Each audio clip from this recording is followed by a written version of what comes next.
નમસ્કાર, આપ જોઈ રહ્યા છો નિર્ભય ન્યૂઝ અને હું છું આપની સાથે રીતિ।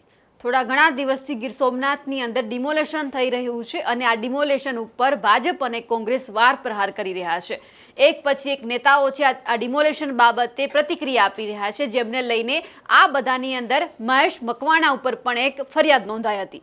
જે બાબતે આ વખતે જિગ્નેશ મેવાણીએ એવું કહ્યું હતું કે જે આ ફરિયાદ નોંધવામાં આવી છે તે ખોટી છે અને હું ગીર સોમનાથમાં જઈ જે આ ડિમોલેશન ચાલી રહ્યું છે તેમની વિરુદ્ધ હું આ વખતે પ્રહાર કરવાનો છું સરકાર ઉપર। અને તેઓ ત્યાં ગીર સોમનાથમાં ગયા જિગ્નેશ મેવાણી જે મહેશ મકવાણા ઉપર ફરિયાદ થઈ છે તેમને લઈને તેમનો સાથ આપવા માટે અને એમની સાથે જ્યારે તેઓ ગીર સોમનાથ અને કોડીનારમાં પહોંચ્યા છે તેમણે સરકાર ઉપર પણ આ બાબતે પ્રહાર કર્યા છે।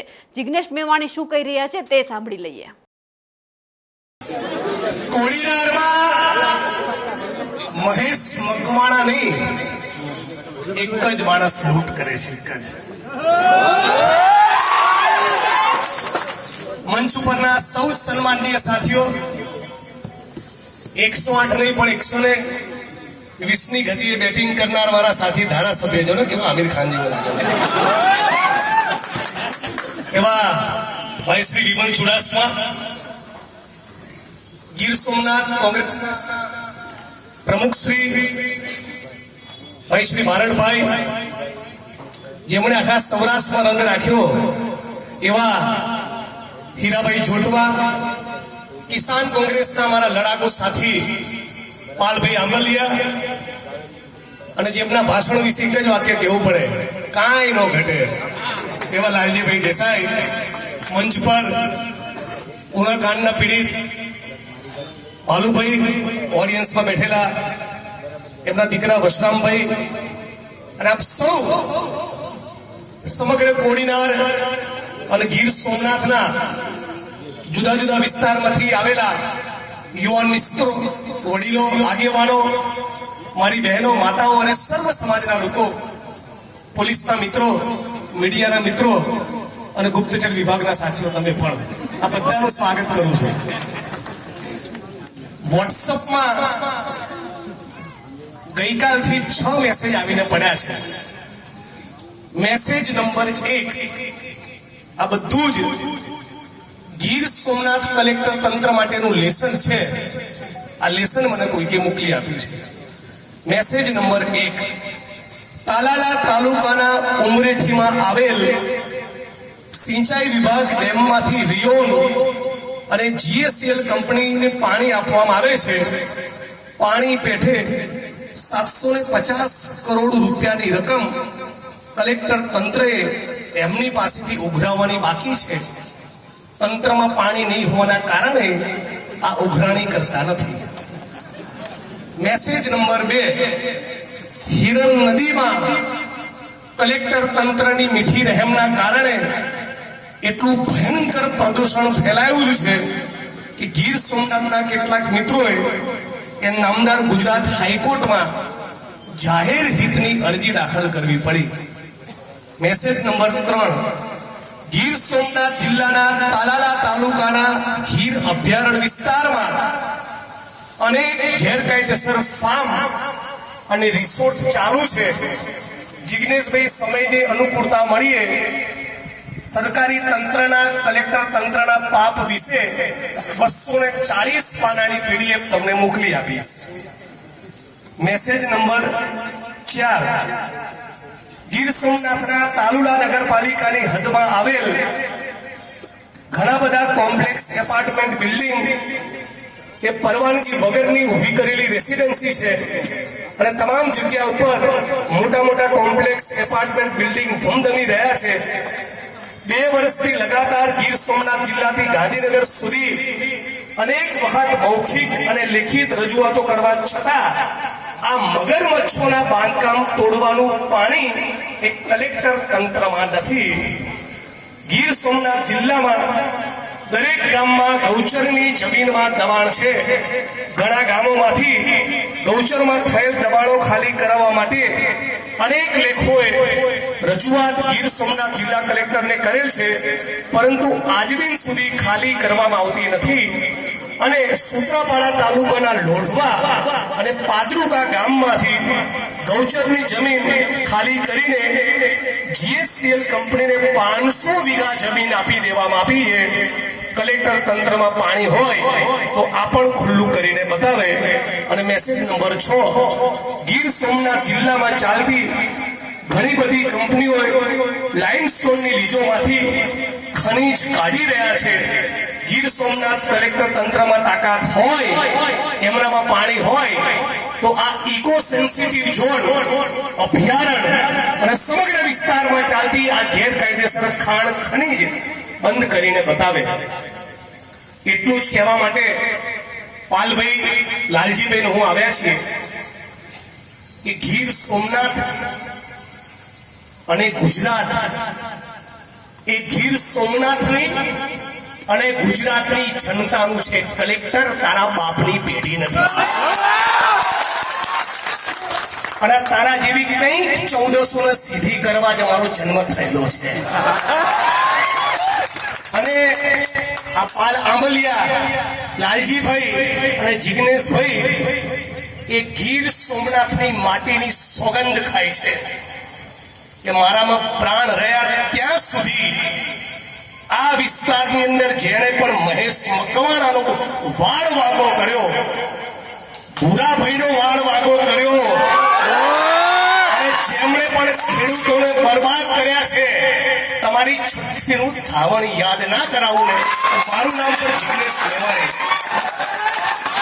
એ શેની તમને ચરબી ચડી છે? શેનો ફાટવા ચડ્યો છે? કલેક્ટર તંત્ર એટલે કઈ મોટી તોપ છો? ધારાસભ્ય હોય, સંસદ સભ્ય હોય, કેબિનેટ મિનિસ્ટર હોય, આઈએસ હોય કે આઈપીએસ હોય, બધા જનતાથી મોટું કોઈ નથી.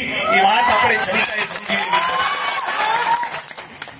આ છે 6 મેસેજ જે મને પહોંચ્યા, જેનું મેં પઠન કર્યું. અને આરજી રામભાઈ એસ સોલંકી જે પાલભાઈએ વાંચી. કલેક્ટર તંત્રમાં પાણી હોય તો ચાલો કોડીનારની બજારમાં વિમલ ચુડાસમા અને જિગ્નેશ મેવાણી તમારી જોડે આવશે. તાકાત હોય તો ગેરકાયદેસર બાંધકામો દૂર કરીને બતાવો. તાકાત હોય તમારામાં તો ગેરકાયદેસર ખનનના કામ બંધ કરીને બતાવો. ભગાભાઈના પોતાના ગામ બાદલપરાની અંદર મશીનો પહોંચ્યા તંત્રના અને પછી તપાસ કરતા માપણી કરતા ખબર પડી કાં તો પાકા અને સાચા મકાનો છે.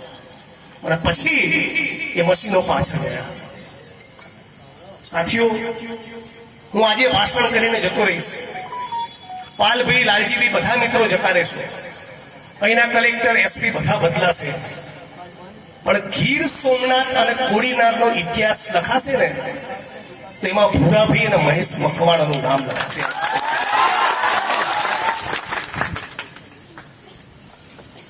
અને એટલું પણ કહું, પેલા 302 ના આરોપીને કે આરોપી નંબર 1 અને તારો ભત્રીજો બંને ભૂલતા નહીં.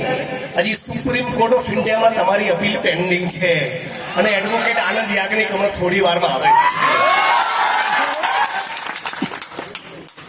સાથીઓ, દુઃખ એ વસ્તુનું થઈ રહ્યું છે કે એસપીની ચેમ્બરમાં કોઈ બુટલેગર આરોપી તરીકે જાય અને કેવી રીતે ઉભો રહે? એવી રીતે વિમલભાઈ ચુડાસમાને હું કોઈ કેબિનેટ મંત્રીના ત્યાં જનતાનું કામ લઈને ગયા હોય ત્યારે કલેક્ટરો એવી રીતે ચાપલુસી કરવા માટે ઉભા હોય છે. એમની કોઈ તાકાત નથી.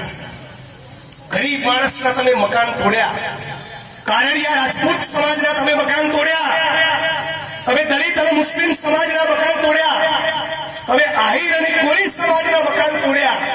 તમારા તાકાત હોય તો આજે લિસ્ટ વાંચ્યું ને એમાંથી એક બિલ્ડિંગ તમે તોડીને બતાવો. એક મારી તમને ચેલેન્જ છે. આજે ગરીબ માણસના મકાન તોડવા તો બહુ આસાન છે. અગ્નિકાંડમાં નાની માછલીની ધરપકડ કરવી એ બહુ આસાન છે.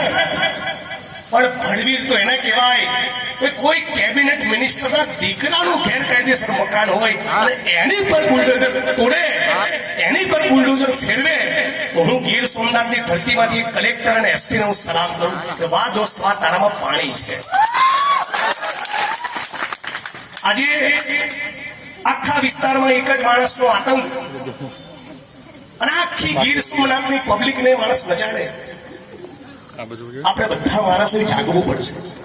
આજે લાલજીભાઈ કીધું એ પ્રમાણે આજે મેં બરાબર આક્રમક વાત કરી અને તમે તાળીઓ પાડો એના માટે નથી આવ્યા. તમે લોકો એ વાતનો સંકલ્પ કરો, તમે લોકો એ વાતની ગાંઠ મારો કે આખા ગીર સોમનાથની અંદર, જુનાગઢની અંદર એક પણ માણસ ભારતીય જનતા પાર્ટીનો સરપંચ પણ ચૂંટાવો ના જોઈએ. આવો તમે જે દિવસે સંકલ્પ કરશો એ દિવસે તમારો વિજય થશે. આ સાથીઓ આખો દિવસ નરેન્દ્ર મોદી, આરએસએસ, ભારતીય જનતા પાર્ટીના લોકો ફક્ત ધર્મની રાજનીતિ કરે. ચૂંટણીના 4.5 વર્ષ હોય ત્યારે વિકાસની વાત કરે અને જેવી ચૂંટણી આવે મંગલસૂત્ર કોંગ્રેસ વાળા ભેંસ લઈ જશે, મટન, આવી વાતોમાં સમાજને હિન્દુ મુસલમાનમાં વિભાજિત કર્યો. હવે ગુજરાતમાંથી એક નવી ક્રાંતિની શરૂઆત થવી જોઈએ. આખું ગુજરાત બેઠું થવું જોઈએ, આખું ગુજરાત જાગવું જોઈએ અને ભારતીય જનતા પાર્ટીની એક સાથે ચોકડી મારવું જોઈએ. તમે બધા ભાઈઓ છીએ. અયોધ્યાના લોકો જાગી ગયા, ત્યાંથી પણ ભારતીય જનતા પાર્ટીના ભૂકા કાઢીને ગાડી મૂક્યા ત્યાંથી કે ચાલ ફૂટ. કેદારનાથમાંથી પણ, અયોધ્યામાંથી પણ આ ગુજરાતની જનતાએ ખોખારો ખાઈને કહેવાની જરૂર છે કે રોટી, કપડા, મકાન, શિક્ષણ, આરોગ્ય અને રોજગાર એ સાચા મુદ્દા છે, મંદિર અને મસ્જિદ નહીં. મહેશ મકવાણા એ ગેરકાયદેસર ખનનની વિરુદ્ધમાં માણસ લખતો હોય, સર્વ સમાજના લોકોનો અવાજ બનતો હોય. મહેશ મકવાણાને આહિર સમાજ પણ ચાહે, કારણિયા રાજપૂત પણ પસંદ કરે, દલિત અને મુસ્લિમ સમાજનો પણ લાડકો, ભૂરાભાઈનો જીગરી, આ સર્વ સમાજ માટે કામ કરનારો માણસ અને એ પર તમે લૂંટની કલમ લગાડો છો. બુટલેગરોની ચાપલુસી કરવાની, ગેરકાયદેસર ખનન કરનારા લોકોની ચાપલુસી કરવાની અને મહેશ મકવાણા પર તમે લૂંટ લગાડો છો. આ લૂંટ કર્યો માણસ છે. પોલીસના મિત્રોને કહેવા માંગુ છું, તમારો પોતાનો આત્મા શું કહે છે? તમે જે દિવસે નિવૃત્ત થશો એ દિવસે તમે અરીસ આગળ ઉભા છો તો તમને તમારો આત્મા શું જવાબ આપશે? તમારામાં તાકાત હોય તો સત્તાધારી પાર્ટીના કોઈ ધારાસભ્ય ઉપર તમે ગુનો દાખલ કરો. તમારામાં પાણી હોય તો સત્તાધારી પાર્ટીના કોઈ સાંસદ, સભ્ય કે મંત્રીની ઉપર તમે ગુનો દાખલ કરો તો હું માનું કે તમારી છાતી છે. વિરોધ પક્ષ એમાં અમારા 12 MLA અને જે માણસ ચૂંટણી હાર્યો એની પર તમે લૂંટની કલમ લગાડી. શું મોટી થાળ મારી? થાળ તો તમે એ દિવસે મારી કહેવાય કે ગીરના અભયારણ્યની આજુબાજુમાં જે રિસોર્ટ છે ને કરોડોના, એમાંથી એક તમે તોડીને બતાવો જે ગેરકાયદેસર રીતે ચાલે છે, તો તમે થાળ મારી કહેવાય. આજે આટલી મોટી સંખ્યામાં આપ સૌ ઉપસ્થિત છો. લાંબુ ભાષણ કરવાની જરૂર નથી, તમે સૌ સમજદાર છો. પણ તમે બધા ગાંઠ મારો, તમે બધા સંકલ્પ કરો કે નગરપાલિકાની ચૂંટણી આવે, વિધાનસભાની ચૂંટણી આવે અને સંસદની ચૂંટણી આવે ત્યારે કોઈ શક્તિ તમને ખરીદી શકતી ના જોઈએ. આપણો એક માણસ એ ચપટી ચવાણામાં વેચાવો ના જોઈએ. આપણો એક પણ વ્યક્તિ એ પૈસાથી બીજી કોઈ લાલચમાં ના આવવો જોઈએ. આજે ભાઈ વિમલભાઈએ વાત કરી, મીઠાઈના ડબ્બા કલેક્ટર તંત્ર સુધી પહોંચે છે, ડેપ્યુટી કલેક્ટર સુધી પહોંચે છે. બધું જ અમારા મનમાં છે. અહીંયા જિલ્લા કલેક્ટર તંત્રમાં કોણે કોણે દાદાગીરી કરી, કોના મકાનો પાડ્યા, કોની હોટલો તોડી, કોની દુકાન તોડી, પશુઓના ધારિયા તમે રહેવા નથી દીધા. તમારી દાદાગીરી તો વિચારો. એટલે હે ગીર સોમનાથ કોડીનારની જનતા, હે બધા યુવાન મિત્રો, તાકાત તમારી છે. વિમલભાઈને અમારી કોઈ તાકાત નથી. તમે છો તો વિમલભાઈ ધારાસભ્ય છે, તમે છો તો જિગ્નેશભાઈ ધારાસભ્ય છે, તમે છો તો હીરાભાઈ કાલુડીની ચૂંટણી જીતવાના. જનતાથી મોટું કોઈ નથી. અને એટલા માટે તમે અમારી ઉપરની તમારી પોતાની શક્તિ, તમારી પોતાની તાકાતને તમે ઓળખો. આખો ગીર સોમનાથ જિલ્લો એક થઈ જાય, 20,000 લોકોની રેલી કરો, એક યાત્રા કરો. કોઈ મોટા નેતાને બોલાવવાની જરૂર નથી, તમે બધા જ નેતા છો. તો હું નથી માનતો તમારા ઘરનો કાંકરો પણ કોઈ ખેરવી શકે. એ સંકલ્પ તમારે કરવાનો છે. અમે તો છીએ તમારી જોડે. તમારા માટે મીડિયામાં બાઇટ પણ આપીશું, તમારા માટે પત્ર પણ લખીશું, તમારા માટે અનશન કરવું છે તો અનશન પણ કરીશું. પણ મૂળ લડાઈ તમારે લડવાની છે. અમે તમારા ટેકેદાર છીએ, તમારા સાથ આપનારા તમારા ભાઈઓ છીએ, તમારા સમર્થક છીએ. પણ મૂળ અસલી લડાઈ એ તમારે બધાએ લડવાની છે. અને આપણે 2027ની ચૂંટણીમાં નવી સરકાર બનવાની છે. તૈયાર થઈ જજો. કાઢો આખા ગીર સોમનાથમાં જેટલું પણ ગેરકાયદેસર ખનન થાય, જ્યાં પણ ડ્રગ્સ મળતું હોય એની યાદી મને પહોંચાડો ત્યારથી. જ્યાં પણ દારૂના જુગાર નડ્ડા ચાલતા હોય એનું લિસ્ટ બનાવવાનું શરૂ કરો. અમને પરસો પાડવાનું ચાલુ કરી દઈએ. ના શું આ રાડ પાડી જવા જોઈએ તમારાથી, ખાલી નેતાઓના લીધે નહીં. તમારી પોતાની શક્તિને નહીં ઓળખો તો કોઈ નેતા તમને નહીં બચાવે. તમે જ નેતા છો, તમે જનતા જનાર્દન છો. નેતાથી મોટું કોઈ નથી. આખા ગીર સોમનાથનો કારડિયા રાજપૂત, આખા ગીર સોમનાથનો આહિર સમાજ, આખા ગીર સોમનાથનો દલિત મુસ્લિમ કોળી પટેલના માલધારી, આ તમે બધા એક થઈ જાઓ. ઓલા કલેક્ટર ફલેક્ટરમાં ચણા મમરાઈ ના આવે. એટલે શક્તિ તમારી ઓળખો. આટલા બધા મુદ્દા કેમ કલેક્ટર તંત્રની તાકાત નથી અમે કામ કરવાની? મને એક મિત્રએ કહ્યું એટલા માટે જિગ્નેશની તાકાત નથી કે થોડા દિવસ પહેલા ભારતીય જનતા પાર્ટીના એક મંત્રીના પુત્ર એ રાશનના કૌભાંડમાં પકડાયા અને એમાં કલેક્ટર તંત્રે 85 લાખનો તોડ કર્યો છે. પછી તમારામાં શું ઓકાત હોય? 85 લાખ રૂપિયાનો તોડ એ રાશનના કૌભાંડને દબાવવા માટે કર્યો છે. નિયમિત તમે ગેરકાયદેસર ચાલતા ખાણ ખનીજના અડ્ડામાંથી લાખોની કરોડની તમે નોટ બનાવતા હોય.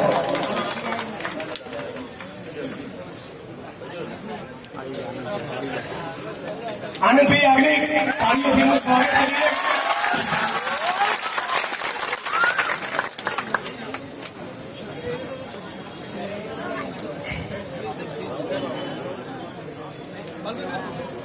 આનંદભાઈ માટે જબરદસ્ત તાળીઓનો આવકાર થઈ જાય. આપણા માટે આનંદનો વિષય છે કે આનંદ ભાઈ જોડે. આનંદભાઈ તમારી ગેરહાજરીમાં તમે તમને યાદ કરેલા અને પેલા દિવ્યાને યાદ કરાવ્યું અને યાદ એ કરાયું કે તું અને તારો ભત્રીજો ભૂલતા નહીં, હજી સુપ્રીમ કોર્ટમાં અપીલ પેન્ડિંગ છે. 300 લેના આરોપી. એટલે મિત્રો આ બાજુ બધા મિત્રો 5 મિનિટ ખાલી બેસી જવા વિનંતી કરું છું.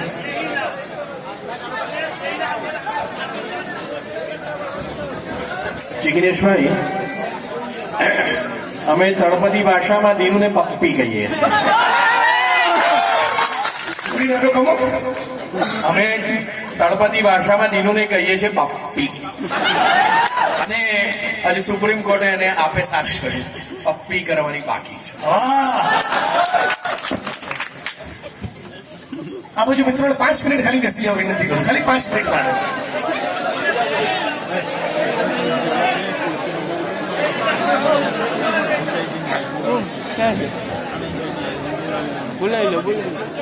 તમારે ત્યાં કોઈ ભેટાળી ગામ છે? હાલ આપણા 6 વોટ્સઅપના મેસેજ વાંચ્યા અને મારી વાણીને વિરામ આપતો તેની પહેલા આ 7મો વોટ્સઅપમાં મેસેજ આવ્યો કે ભેટાળી ગામમાં ગુજરાત કેમિકલ્સ નામની કંપનીને 400 વીઘા ગૌચર એક મંત્રીના ઈશારે એક કલેક્ટર તંત્રે પધરાવી દીધું છે. ગીર સોમનાથ કલેક્ટર અને ચેલેન્જ, યાદ તારામાં પાણી હોય તો ગૌચર એ સરકારી હેડે પાછું લઈને બતાય એટલે ખબર પડે. સાથીઓ, ગરીબ માણસના જે મકાનો તોડ્યા ને, ગુસ્સો એના માટે છે. મહેશ મકવાણા માટે તમે લૂંટની કલમ લગાડી 5000 વોટ પ્લસ થઈ ગયા. નેતાઓ જેલમાં જાય ને એ તો અમારા માટે પ્રસાદી કહેવાય.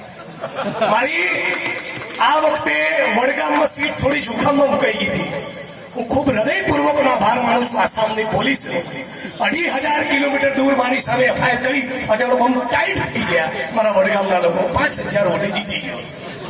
પુષ્પાબેન ચિંતા ના કરતા, તમારા ઘરે મચ્છી બી ખાઈશ ને ઝીંગા બી ખાઈશ. અને મહેશભાઈના 5000 વોટ આજે પાકા થઈ ગયા. પણ જતા જતા એટલું કહેતો જઉં છું, વ્યક્તિગત અમારી કોઈની સામે દુશ્મની નથી. સર્વ સમાજના લોકો એ વોટ આપે ત્યારે જ કોઈ માણસ સંસદ સભ્ય, ધારાસભ્ય કે તાલુકા જિલ્લા પંચાયતનો પ્રમુખ બનતો હોય છે. અને એ જ પ્રમાણે ધારાસભ્ય, સંસદ સભ્યની જવાબદારી એ સર્વ સમાજના લોકોને ચાલવાની છે. 2017ની ચૂંટણીમાં મારા વિધાનસભા વડગામમાં જે ભારતીય જનતા પાર્ટીના ઉમેદવારને મેં ચૂંટણીમાં હરાયા, એના માણસો ચૂંટણી દરમિયાન મને હરાવવાની કોશિશ તો કરી હશે કે નહીં કરી હોય. મારી વિરુદ્ધ મતદાન કરાવ્યું છે, મને ચૂંટણીમાં પાડવાની કોશિશ કરી હશે. પણ એકવાર હું ચૂંટણી જીતી જાઉં અને પછી ધારાસભ્ય ખાલી મને મત આપનારા લોકોનો નથી રહેતો, સમગ્ર વડગામનો ધારાસભ્ય બનું છું. જિગ્નેશ મેવાણીના નિવેદન ઉપર અને જે ડિમોલેશન થઈ રહ્યું છે તેમને લઈને તમારું શું કહેવું છે અમને કમેન્ટ કરીને ચોક્કસથી જણાવજો. સાથે જ નિર્ભય ન્યૂઝને લાઇક, શેર અને સબસ્ક્રાઇબ કરવાનું ભૂલશો નહીં. નમસ્કાર.